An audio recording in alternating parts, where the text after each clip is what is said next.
This is the Millionaires Roundtable. I'm your host, Lynn Richardson.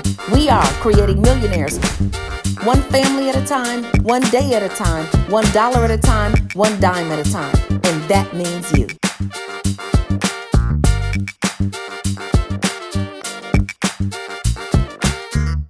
This is the Millionaires Roundtable. I am your host, Lynn Richardson, and we are creating millionaires one family at a time, one day at a time, $1 at a time, and one dime at a time. And that means you. What kind of millionaire am I talking about? I'm talking about having $1 million net worth. It simply means that the difference between your assets and your liabilities is at least $1 million. And it can happen. So if you take everything you own, let's take your checking account, your savings account, your 401k, your real estate, your cars, your furniture, your jewelry, your house, everything that you own. Let's add it up. Now let's take everything you owe. Your credit cards, your student loans, your mortgage payments, any other liabilities that you have. And now you want to add that up. If the difference between everything you own minus what you owe is a positive number, then you're moving in the right direction. So our goal is to increase those assets and decrease those liabilities to get you to a place where you've got at least a 7-figure net worth. Why is that important? Because you're going to retire someday. And while you are working, you get a paycheck. But when you retire, you're going to need a paycheck. And it's going to happen. 20, 30 years ago, you could not have told me that retirement was important. I was young. I was invincible. I was spending money recklessly, making more money than some people make in a whole year. I was making in a month. And I thought, I have time. I've got time to get it right. Well, let me explain this to you. Yes, time is on your side, and that's a good thing. Because if you take the time to make your money work for you in very small increments, then you're going to grow and you're going to see a financial future that you never ever dreamed of. But there's a process. You have to spend less money. You have to get more money. You have to get your money back by having a home-based business and understanding the vast tax code that allows you to take deductions for well over 400 things that you are probably spending money on anyway that you didn't realize could now be a tax write-off. So having this comprehensive game strategy, it's what's going to help you get there.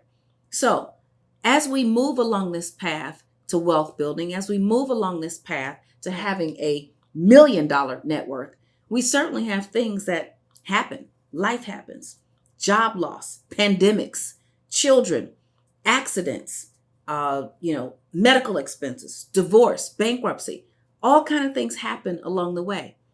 But as long as you can look up, you can get up. My friend Les Brown said that. And you cannot fail until you quit.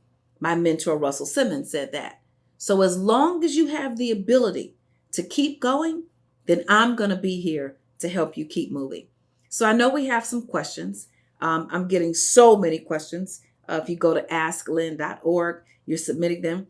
But every now and then I like to get some of these questions live so we can see what we can do to help you out. Let's see who we got. Hello, Dr. Lynn. I purchased a new car 4 months ago, and they did run my credit. So I'm wondering now, as I'm approaching a refinance, is it going to negatively impact the possibility of me getting the lowest possible interest rate? Okay, so if I understand this correctly, you purchased a car and they ran your credit, and now you're looking at a refinance. Now, if you're looking at a refinance of the vehicle, you want to ensure that the value of the vehicle is less than the loan amount. So let's just start there. When you go out and buy a car, be very careful. I never buy brand new cars. I always buy pre-driven cars. So let's take my infamous Mercedes. It's 2020 something. That car is 2005. I bought it, or I got it, in 2010. When I got this car in 2010, it looked exactly like the other 2009 and 2010 vehicles that were on the lot. It still had a warranty. I think it only had about 30,000 miles. But I was able to get this vehicle for less than half of what the new vehicles were going for. So when I purchased my vehicle, I had equity. Equity is the difference between the value of the property or the value of the car or the value of the real estate and what you owe on it. So if you have a piece of real estate or a vehicle and the value is $60,000 and you owe $62,000, you have no equity. And that, unfortunately, is what happens in many car financing situations. So if you are going to refinance that vehicle, the very first thing you want to do is go to a lender who can pre-approve you prior to you going out to a dealership and having your credit pulled by a dozen or so different lenders. Okay? Start with your bank. Ask your credit union. Ask questions. Ask if they have a minimum credit score. You want to ask questions and ensure that you qualify before you randomly have multiple creditors putting those hard inquiries on your credit report. So it's much better to go on and get your credit pulled if you're going to save money, but you also want to do it responsibly and not have an excessive amount of inquiries. If you are looking to refinance some other property, if you're looking to refinance a mortgage, if you're looking to refinance a piece of investment property, now this new vehicle may impact your debt to income ratio. So before you make any vehicle purchases or furniture purchases that are backed by some kind of a installment debt or any kind of purchase or credit that you are acquiring, make sure you've got your bigger assets in place first.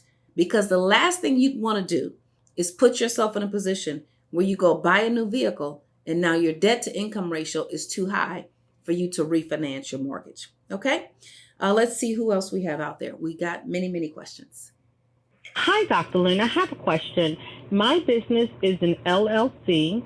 It is classified as an S corporation, and it is an e-commerce business. So my question is, although it is an e-commerce business, I have one room that's designated as storage for the merchandise, and all of my business is done from my home. So I wanted to know, would my LLC be considered as a home-based business? Thank you. Excellent question. Okay, so if your home is your primary place of doing business and most of the business activity, the administrative business activity takes place in the home, then you technically have either or both a home-based business and you can possibly qualify for the home office deduction. Let me just give you a few examples of what works and a few examples of what does not work. If you are a hairstylist and you go to the hair salon to do hair, and that's where you spend most of your time, then technically you do not have a home-based business, even if you are being paid a 1099. Now, you can take certain business deductions, but the home office deduction may not apply to you unless the principal place where you are physically doing the hair and or taking care of the administrative work for your business is taking place in your home.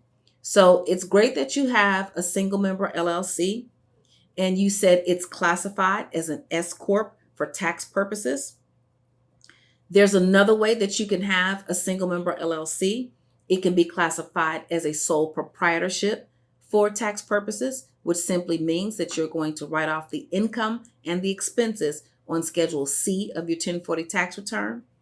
Both of those could be classified as a home-based business if the home is the principal place of doing business. Now, the home office deduction, while it's a great deduction, and many people miss this deduction, you must learn the rules of the game and play the game by the rules so that you can fully understand this tax deduction.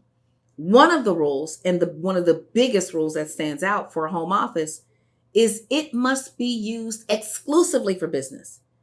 There's a story of a man who wrote off his home office or all the expenses associated with his home office. He had an IRS audit. Inside the home office is a futon. The auditor said, "Does anybody sleep there?" He said, "Well, no, not really. Just once a year, my parents come and that's where they sleep." The entire deduction was disallowed. You cannot take a nap. It cannot be a sleeping area. Now, if you fall asleep at your desk, then I guess that's a whole nother story. But you cannot have other activity. It can't be the family room. It can't be the den for family members and guests. It must be a space that is used exclusively for business. This is the Millionaires Roundtable. I am your host, Lynn Richardson, and we are creating millionaires one family at a time, one day at a time, $1 at a time, and one dime at a time. And we'll be right back. Meet Lynn Richardson, celebrity financial expert. You might have seen Lynn on The Steve Harvey Show or Good Morning America giving financial advice. For more than 2 decades of having leading roles in the banking and real estate sales industries, Lynn has helped so many clients face their money issues head on and help them achieve their personal, professional, and financial goals. I spend my life helping people understand this. More money doesn't solve a money problem. If it did, millionaires wouldn't go bankrupt. Lynn is committed to using her financial expertise to benefit others. Over the last 20 years, she's created a curriculum of books and online classes that can help you at any level. She's helped thousands of clients get out of credit card debt. Lynn has also helped clients create home-based businesses and create multiple streams of income. Creating your financial dreams takes finding your purpose, then the money and the income streams will follow. For more information about Lynn Richardson and the curriculum that she has created, please visit lynnrichardson.com, where financial dreams meet focus to generate wealth. Check out Tax Talk Thursday with Lynn Richardson as she and her special guests give tools and tips to help us better understand the state and federal tax system. Just give us something that we can use to get those who have never understood the tax system and how it works. We have 2 tax systems in this country. And when I say that, I always have people say, "Oh, sure, sir, one for rich and one for poor." That is not true. That's a myth. There's one to make you rich and there's one to take your wealth, basically. Learn how to get greater tax returns or learn how your business write-offs can lower your taxes. It's more about how much money you keep than it is about how much money you earn, right? Yeah. Would you rather earn $2 million and end up with $1 million, or would you rather earn $1.25 million and keep it all? We are creating millionaires one family at a time, one day at a time, $1 at a time, and one dime at a time. And that means you. Tune in to Tax Talk Thursday on lynnrichardson.tv. Share and subscribe. This is the Millionaires Roundtable. I am your host, Lynn Richardson, and we are creating millionaires one family at a time, one day at a time, $1 at a time, and one dime at a time. And that means you. And I'm going to listen to your questions one at a time. So let's see who we have out there. I know we have so many questions. Hi, Dr. Lynn. Hi. As a financial coach, what words of encouragement do you offer to those impacted financially by the pandemic? Say, for example, someone who may have lost their job and is struggling to make ends meet. Wow. Okay. So as a financial coach, I am going to have to figure out how to address all of the issues surrounding this financial situation. You see, sometimes when you address a financial disaster, or when you are faced with a financial loss, or you're faced with trying to share with someone how to overcome that loss, you may have to address some other issues. You see, money is the symptom, but there are other issues that impacted this particular situation. So we may have to address depression. If you got laid off your job, are you depressed about it? Sure, there's disappointment, but I tell everybody, Jesus died on a Friday and rose on a Sunday, 3 days. So you have 3 days, okay? If something happens in your life, give it 3 days. Now, I simply am saying, keep looking, keep moving, keep growing. I am not trying to minimize the impact of this on your life. But the truth is, you cannot change what already happened. But you have full control over how you view it and how you see it in the future. There was a post that I saw a couple of weeks ago, and it said, some people are trying to figure out if the glass is half empty or if it's half full, and both are wrong. The glass is refillable. So whatever you've lost, you can get more. It's not the end. As long as you're here, keep going.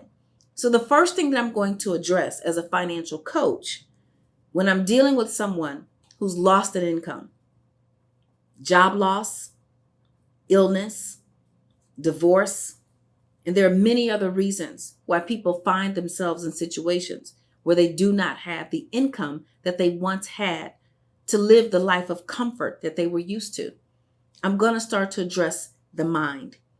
You see, the mind, they say, is a terrible thing to waste. I say the mind is the place that you've got to have control over what's going in so that you can be pleased with what's coming out. Because if what's going into your mind is devastation and despair and destruction and a destitute state of mind, then what you're going to produce is more of that. You see, when I was on food stamps, when I got over the embarrassment of having to go on food stamps, I was like, oh, they owe me these food stamps. I had put millions of dollars into the system at that point. And guess what? In my time of need, it was time for me to go and get what was available to those who were in my situation. So I started to look at it differently. Rather than being embarrassed about being on food stamps, I was grateful that I had them so that minimally I could feed my family. Minimally, I didn't have to worry about what anybody was going to eat. So I could focus my energy on rebuilding my business, recovering, restructuring, and putting all of my effort into growing. You see, you have to deal with how you are viewing life as well as how you are living out that life. Now, the next thing that I'm going to address as a financial coach when I'm dealing with someone who's lost an income is being realistic about what you've lost.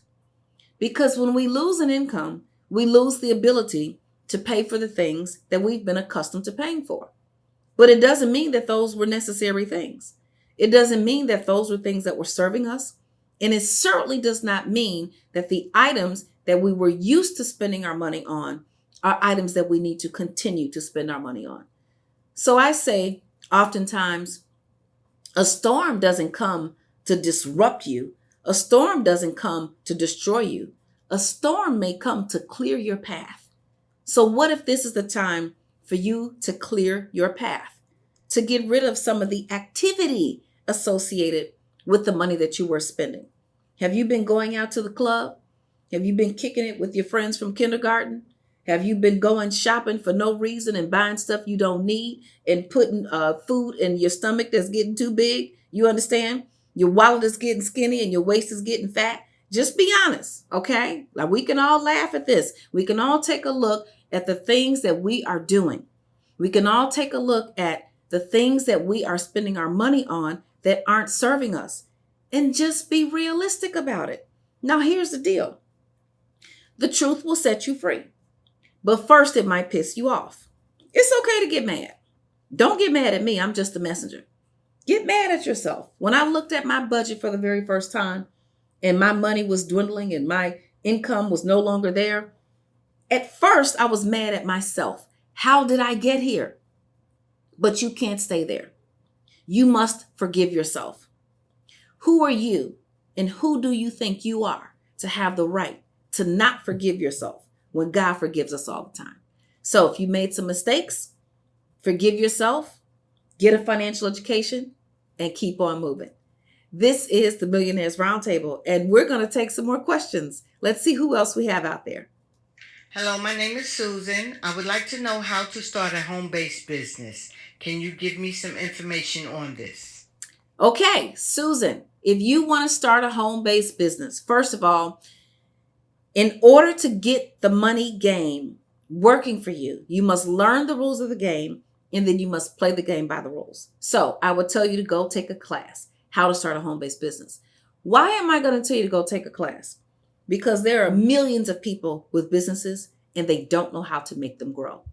There are millions of people with businesses and they don't know how to maximize the fact that they are a business owner in order to significantly transform their financial picture. So that's the first thing I want to say. Thank you for calling and asking this question, because it's very important to get the knowledge that you need. The second thing that you're going to do in terms of starting a home-based business is start. Don't wait. Don't delay. You should be in business right now. What do you enjoy? What are you good at? What are you passionate about? What do you do naturally? There's probably a home-based business there, okay? So you want to make sure you get an education, you want to start, and then you don't want to quit. Don't quit your home-based business because you think, I'm not making enough money yet. Don't quit your home-based business because nobody's supporting you. Don't quit your home-based business because, why should I do this anyway? Nobody's listening, nobody's paying attention. You keep going. I didn't just become successful overnight. I've had a home-based business for over 2 decades. I was telling people to get a home-based business so much, I felt like Noah. He was telling everybody it was going to rain. Nobody believed him. They laughed at him. And all of a sudden, rain was everywhere. I've been saying get a home-based business for 12, 13, 14 years. Nobody was listening. And then all of a sudden, everybody started to listen. So if you stick to your idea, if you stick with your passion, if you stick with what you're good at, somebody's going to listen. You are going to collide with the opportunity that is meant for you to blow up. Okay?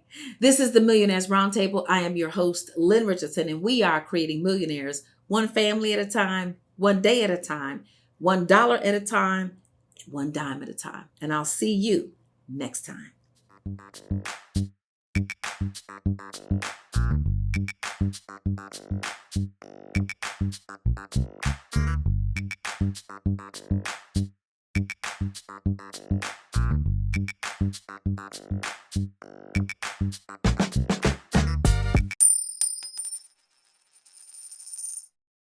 Now stay tuned for a sneak peek of Wealthy Wednesday on LynnRichardson.tv. People straight on that. Let me tell you. So for those who don't know the 10, 10, 30, 50, first of all, you can get all the details in my book. Don't forget to subscribe and share, all that stuff. But in Living Check to Monday, I broke it down because I was making $50, $60, $70, $80,000 a month. I was still broke. And so I started actually following the rules, which are the truth. So the first 10% you tithe, the next 10% you save. Yes. The 30% is cash in your pocket. Cash for your incidentals, like groceries, gas, hair, nails. If it doesn't fit, get rid of it. And then the remaining 50% stays in your checking account for your bills.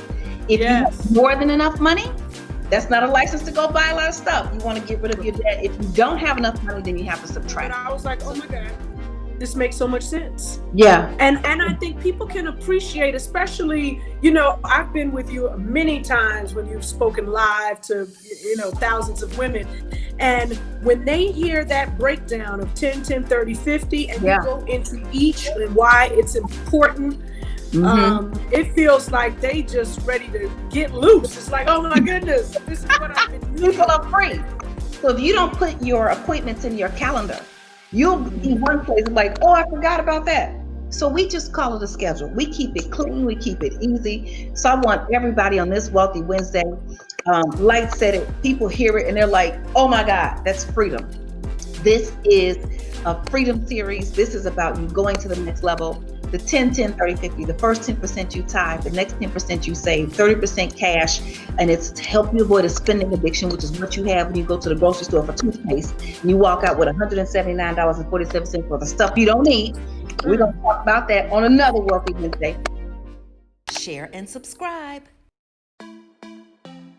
Meet Lynn Richardson, author, entertainment executive, TV personality, and celebrity financial coach. Please say hello to financial expert, my girl, Lynn Richardson. My buddy, finance expert, Lynn Richardson. Hey, everybody. Why do you need Lynn's help? She uses her quick wit and humorous presentation style to help others face their issues and achieve their personal and professional goals, as well as spiritual harmony. So I tell our sisters, you go to a rack, $500 purse. Self, do you usually have $500? $20 purse. Self, that's usually how much you got. That's the purse that you get off the rollback rack. In this current economic crisis due to COVID-19, Sean Diddy Combs invited Lynn Richardson to contribute to his new website, OurFairShare.com, in which Lynn explains the Paycheck Protection Plan that assists small businesses in gaining access to U.S. government funds. Over the last 20 years, Lynn used her financial expertise to create a curriculum of books and online classes to help clients achieve financial freedom. Lynn teaches clients how to get out of credit card debt, shows them how to start a home-based business, and to create multiple streams of income. Lynn Richardson is a celebrity financial coach and founder of the 700 Credit Club. Lynn wants to talk to you about one of the biggest issues that can separate you from your financial freedom, and that's your credit score. Lynn overcame 2 bankruptcies and foreclosure, but with this plan, her score is now over 700, and she's inviting you to join the 700 Credit Club today. Here you'll learn to build your credit and have the financial freedom you dreamed of. For more information about the 700 Credit Club, please visit lynnrichardson.com.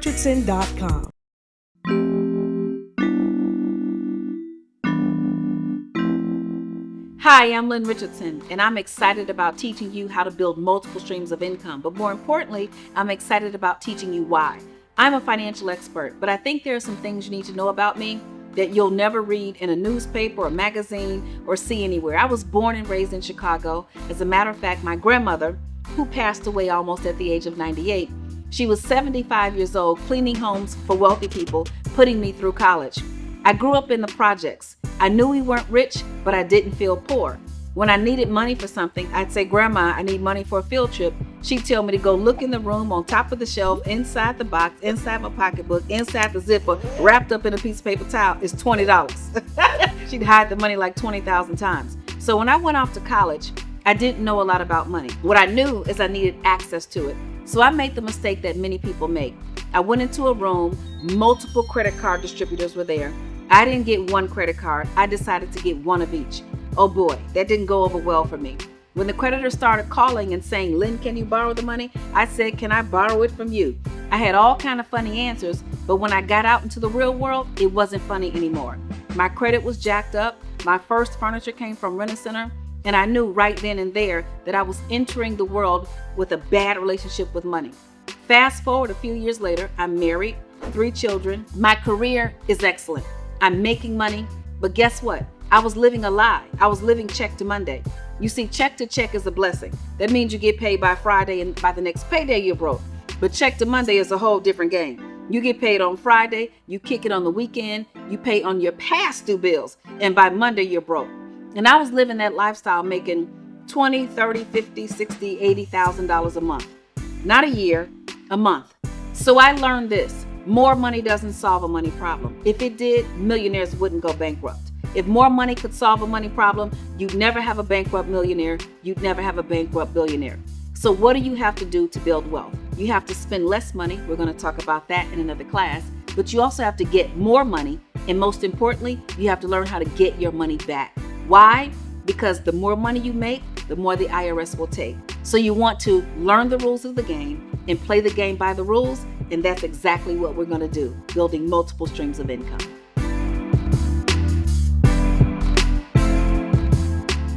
So most of us were taught to go to school, get a good education, and get a good job. Sounds like good advice, right? Wrong. We should go to school and get the basics, get the education that we need for whatever it is we're going to do in our lives, but we should learn how to create jobs. Why? Because one stream of income is hazardous to your wealth. Not even a government job is safe. So what do you do about that? Well, first of all, you have to get a tax education. I want you to understand this. We operate on 2 systems, not rich versus poor, not black versus white, not educated versus uneducated. It's employees versus businesses. The first system for employees says, if you make $100,000 a year and you have no tax write-offs on Schedule C of your 1040 tax return, then you're going to get about $60,000. You have to figure out how to pay for your rent, your mortgage, your cell phone, your school clothes, school supplies, your children's expenses, and at the end of the year, you have to pay taxes on the whole $100,000. But the business system says if you make $100,000 a year, first you get to write off the things that you're using legally, ethically, and morally, all with the permission of the IRS in your home-based business.